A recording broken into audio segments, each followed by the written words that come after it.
Hallelujah. ದೇವರ ನಾಮಕ್ಕೆ ಮಹಿಮೆ ಉಂಟಾಗಲಿ. ಕೂಡಿ ಬಂದಿರುವ ಪ್ರತಿಯೊಬ್ಬ ದೇವರ ಜನರು, ಕೇಳುತ್ತಿರುವ ನನ್ನ ಪ್ರಿಯ ಸಹೋದರ ಸಹೋದರಿಯರು, ನಿಮ್ಮೆಲ್ಲರಿಗೂ ಕರ್ತನಾದ ಯೇಸು ಕ್ರಿಸ್ತನ ನಾಮದಲ್ಲಿ ವಂದನೆಗಳು. ಹೇಗಿದ್ದೀರಾ? ದಿನದ ಪ್ರಾರಂಭವು ಪ್ರಾರ್ಥನೆಯಿಂದ ಮಾಡ್ತಾ ಇದ್ದೀರಾ? ಪ್ರೇಯರ್ ಮಾಡ್ತಾ ಇದ್ದೀರಾ? ಪ್ರೇಯರ್ ಮಾಡಬೇಕು. ಪ್ರಾರ್ಥನೆ ನಮ್ಮ ಜೀವನದೊಂದು ಭಾಗವಾಗಿರಬೇಕು ಪ್ರಿಯರೇ. ನಿಶ್ಚಯವಾಗಿ ಪ್ರಾರ್ಥನೆ ನಿಮ್ಮ ಜೀವನದಲ್ಲಿ ಒಂದು ದೊಡ್ಡ ಕಾರ್ಯವನ್ನು ಮಾಡುತ್ತಾರೆ. ನನ್ನ ಪ್ರಿಯ ಸಹೋದರ ಸಹೋದರಿಯರೇ, ಇದನ್ನ ನಿಮ್ಮ ಬಳಿಯಲ್ಲಿ ಒಂದು ಪ್ರಶ್ನೆ ಕೇಳೋದಕ್ಕೆ ಇಷ್ಟಪಡ್ತಾ ಇದ್ದೀನಿ. ಈ ಪ್ರಪಂಚದಲ್ಲಿ ಯಾವ ಮನುಷ್ಯನಾದರೂ ನಾನು ಸುಖವಾಗಿ ಸಂಪನ್ನವಾಗಿದ್ದೀನಿ ಅಂತ ಹೇಳೋದು ಸಾಧ್ಯ ಉಂಟಾ? ನನಗೆ ಯಾವ ಕಷ್ಟವಿಲ್ಲ, ನನಗೆ ಯಾವ ದುಃಖವಿಲ್ಲ, ಯಾವ ನೋವಿಲ್ಲ ಅಂತ ಹೇಳೋದು ಸಾಧ್ಯ ಉಂಟಾ? ಇಲ್ಲ. ಪ್ರತಿಯೊಬ್ಬರೂ ಕೂಡ ದುಃಖ, ಸಂಕಟ, ವೇದನೆ, ನೋವು, ನಾನಾ ವಿಧವಾದ ಸಮಸ್ಯೆಗಳಲ್ಲಿದ್ದಾರೆ. ಆದ್ದರಿಂದ ನನ್ನ ಪ್ರಿಯ ದೇವರ ಜನರೇ, ಅದು ಎಷ್ಟು ಸಂಪನ್ನರಾದರೂ ಶ್ರೀಮಂತರಾದರೂ ಅವ್ರಿಗೆ ಇರಬೇಕಂತ ಕಷ್ಟ ದುಃಖಗಳುಂಟು ಸ್ವಾಮಿ. ಬಡ ಜನರಾಗಿರುವವರು ಕೂಡ ಸ್ವಾಮಿ ಪ್ರಿಯರೇ ಅನೇಕ ಕಷ್ಟಗಳು. ಆದರೂ ಕಷ್ಟದ ಮಧ್ಯದಿಂದ ನಮ್ಮನ್ನು ಆಧರಿಸುವ ದೇವರೊಬ್ಬರು ನಮ್ಮ ಜೊತೆಯಿದ್ದಾರೆ.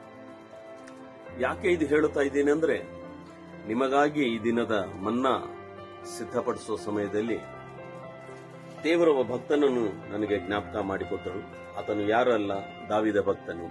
141ನೇ ಕೀರ್ತನೆ 1ನೇ ವಾಕ್ಯ ನಾವು ಧ್ಯಾನ ಮಾಡಿಕೊಳ್ಳೋಣ.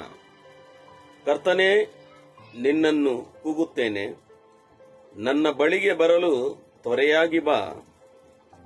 ನಾನು ನಿನ್ನನ್ನು ಕರೆಯುವಾಗ ನನ್ನ ಸ್ವರಕ್ಕೆ ಕಿವಿ ಕೊಡು.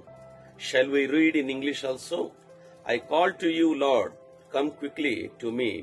Hear me when I call you. ಭಕ್ತನು ದೇವರನ್ನು ಕೂಗುತ್ತಾನೆ. ಭಕ್ತನ ಸ್ವಭಾವ ದೇವರನ್ನ ಕೂಗೋದು. ಕಷ್ಟದಲ್ಲಿರೋವರ ಸ್ವಭಾವ ಏನಾಗಿರಬೇಕಂದ್ರೆ ದೇವರನ್ನ ಕೂಗುವ ಸ್ವಭಾವ ಆಗಿರಬೇಕು. ಇವತ್ತು ತನಕ, ಈ ದಿನ ತನಕ, ಇಲ್ಲಿ ತನಕ ತಾವು ಮನುಷ್ಯರ ಮುಂದೆ ಕೂಗಿರಬಹುದು. ಅನೇಕ ಸ್ನೇಹಿತರು, ಬಂಧು ಬಲಗ ಮುಂದೆ ಕೂಗಿರಬಹುದು. ಯಾರೇನಾದರೂ ನನಗೆ ಬಂದು ನನ್ನ ಕರವನ್ನು ಹಿಡಿದು ನನ್ನನ್ನು ಸಹಾಯ ಮಾಡಬಲ್ಲೆ? ಯಾರು ಬರಲಿಲ್ಲ, ಬರುವುದೂ ಇಲ್ಲ. ಇದು ಮನುಷ್ಯರ ಸ್ವಭಾವ, ಅದು ದೇವರ ಸ್ವಭಾವ ಅಲ್ಲ. ಒಬ್ಬಟ್ಟಿಯಾಗಿದ್ದೀರಾ? ನನಗೆ ಹಿಂದೆ ಮುಂದೆ ಯಾರಿಲ್ಲ, ನನ್ನ ದಿಕ್ಕಿಲ್ಲದ ಜೀವನ ಅಂತ ನೋವು ಬಾಧೆಯಲ್ಲಿದ್ದೀರಾ? ನಿಮಗೊಂದು ಒಳ್ಳೆ ಶುಭವಾರ್ತೆಯು.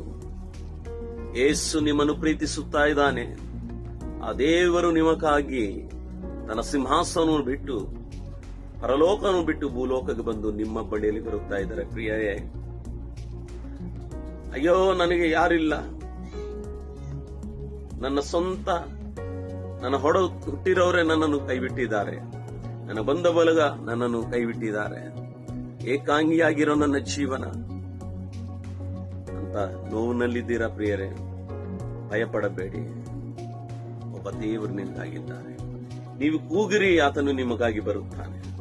ನೀವು ಕೂಗಿದ ಕೂಡಲೇ ಆತನು ನಿಮಗಾಗಿ ಬರುತ್ತಾನೆ. ಕರ್ತನೇ, ನಿನ್ನನ್ನು ಕೂಗುತ್ತೇನೆ ಅಂತ ಭಕ್ತನು ಹೇಳ್ತಾ ಇದ್ದಾನೆ. ಆತನು ಗೊತ್ತಾಯಿತು, ಈ ಭಕ್ತನಾದ ದಾವೀದನಿಗೆ ನಾನು ಎಲ್ಲೆಲ್ಲೋ ಕೂಗಿದ್ದೀನಿ, ಯಾರು ಕೂಡ ಮುಂದೆ ಬರಲಿಲ್ಲ. ಈಗ ನನಗಿರುವ ಒಂದೇ ಧ್ಯಾನ ದೇವರ ಪಾದಪೀಠವು. ನನ್ನ ಪ್ರಿಯ ದೇವರ ಜನರೇ, ಮನುಷ್ಯರು ಯಾರು ನಿಮ್ಮ ಕಣ್ಣೀರು ನೋಡೋದಿಲ್ಲ. ಬಂಧು ಬಲಗ ಯಾವತ್ತೂ ನಿಮ್ಮ ಕಣ್ಣೀರು ನೋಡೋದಿಲ್ಲ. ಸ್ನೇಹಿತರು ಕೆಲವು ಹಂತ ತನಕ ಇರುತ್ತಾರೆ, ಅವರು ಕೂಡ ಸೋತ್ ಹೋಗುತ್ತಾರೆ. ಆದ್ರೂ ಸೋತ್ ಹೋಗಲಾರದ ದೇವರು ನಮ್ಮ ಜೊತೆಯಲ್ಲಿದ್ದಾರೆ. What a wonderful God we have.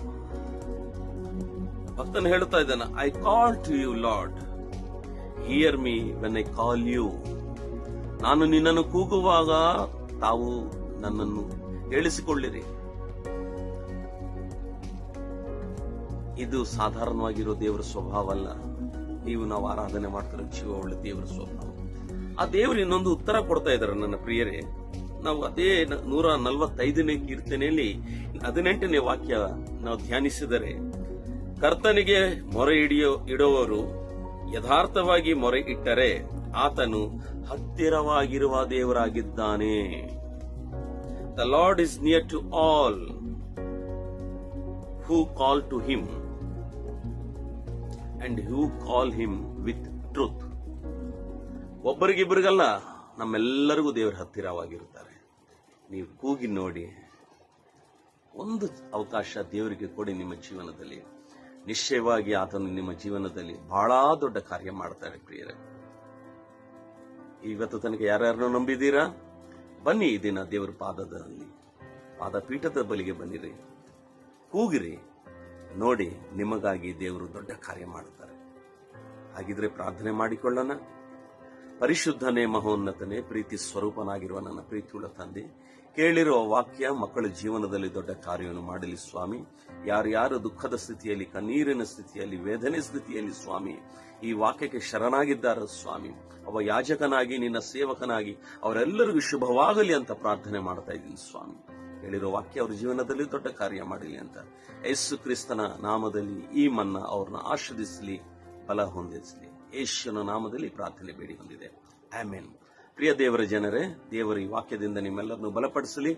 ನಾಳೆ ಮರಳಿ ಇದೇ ಸಮಯದಲ್ಲಿ ನಿಮ್ಮ ಬಳಿಗೆ ಇನ್ನೊಂದು ಶ್ರೇಷ್ಠವಾದ, ಬಲವಾದ, ಶಕ್ತವಾದ ವಾಕ್ಯದಿಂದ ದೇವರು ನಮ್ಮ ಜೊತೆಯಲ್ಲಿ ಮಾತಾಡೋದು ಬರುತ್ತಾ ಇದ್ದಾರೆ. ಕಾಯೋಣ. ಈ ದಿನ ನೀವು ದೇವರನ್ನ ಕೂಗಿ ನಿಶ್ಚಯವಾಗಿ ನಿಮ್ಮ ಹತ್ತಿರ ದೇವರು ಬರೋ ಸಿದ್ಧರಾಗಿದ್ದಾರೆ. Praise the lord.